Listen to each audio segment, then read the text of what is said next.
Hello there, wonderful people of Earth, and welcome back to the channel Literacy with DJ. It's DJ here, and in today's video, I'm going to be going over what makes a good speech. Now, before we get into this video, guys, please make sure to like and subscribe if you enjoy, and to hit the notification bell so you never miss an episode. Without any further ado, let's jump right into it. You've probably sat through some lousy speeches. Despite the speaker's supposed renown and reputability, you eventually tune them out over their self-indulgent tangents and pointless details. You understood something these speakers apparently didn't. The time they spent babbling on was your time. They were just guests, and your attention was strictly voluntary. Of course, you'll probably deliver that speech someday, and you'll believe your speech will be different. You'll think, I have so many important points to make, and you'll presume that your presence and ingenuity will dazzle the audience. Here's a reality check. Your audience will remember more about who sat with them than anything you say. Even if your best lines would have made Churchill himself envious, some listeners will still fiddle with their smartphones. In writing a speech, you have two main objectives: making a good impression and leaving your audience with at least 2 or 3 takeaways. The rest, just entertainment. How can you make these crucial points? Consider these strategies. First of all, be memorable. This sounds easy in theory. Of course, it takes discipline and imagination to pull it off. Many times, an audience may only remember a single line. There are other rhetorical devices that leave an impression.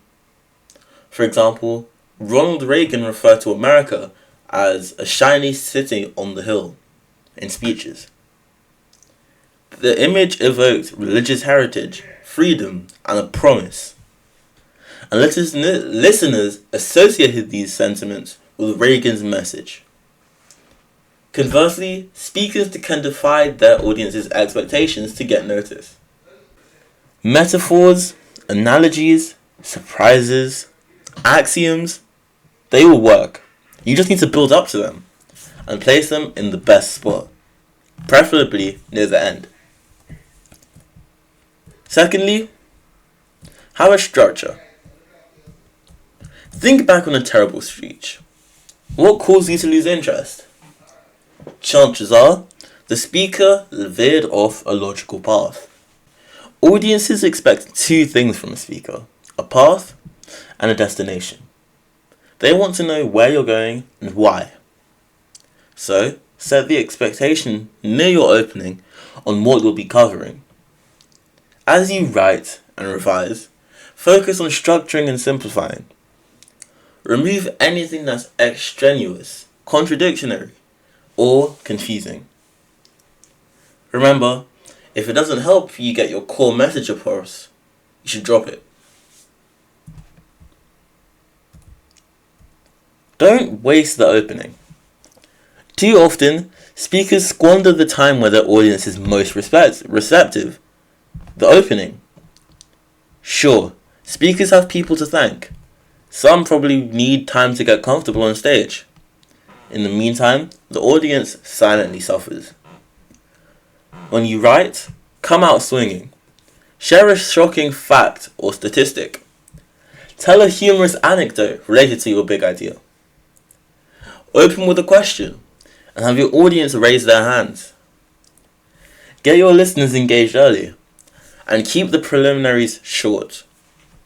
You're losing audience members every minute you talk. Capitalize on the goodwill and momentum you'll enjoy in your earliest moments on stage. Fourthly, humanize yourself. You and your message are one and the same. If your audience doesn't buy into you, they'll resist your message too. It's that simple. No doubt, your body, language, and delivery will leave the biggest impression. Still, there are ways you can use words to connect.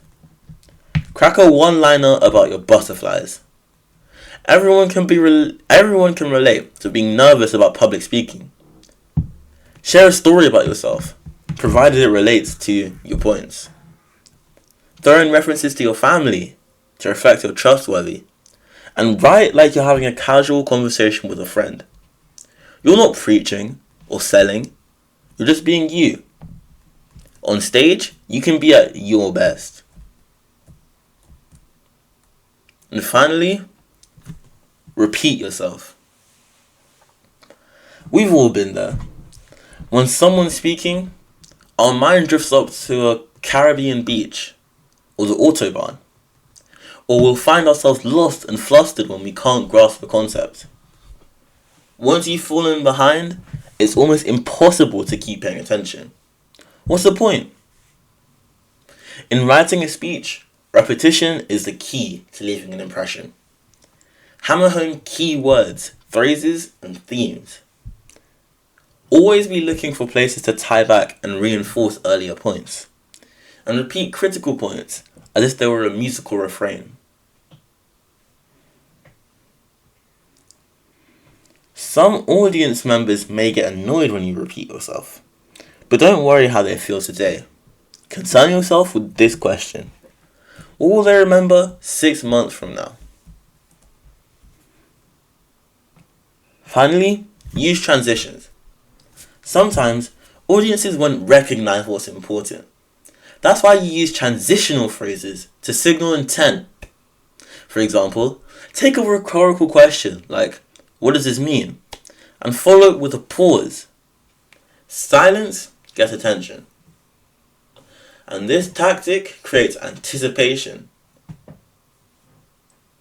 along with an awakening for those who've drifted off. Similarly, a phrase like, "So here's the lesson," also captures an audience's interest. It alerts them that something important is about to be shared. Even if they weren't paying attention before, they can tune in now and catch up.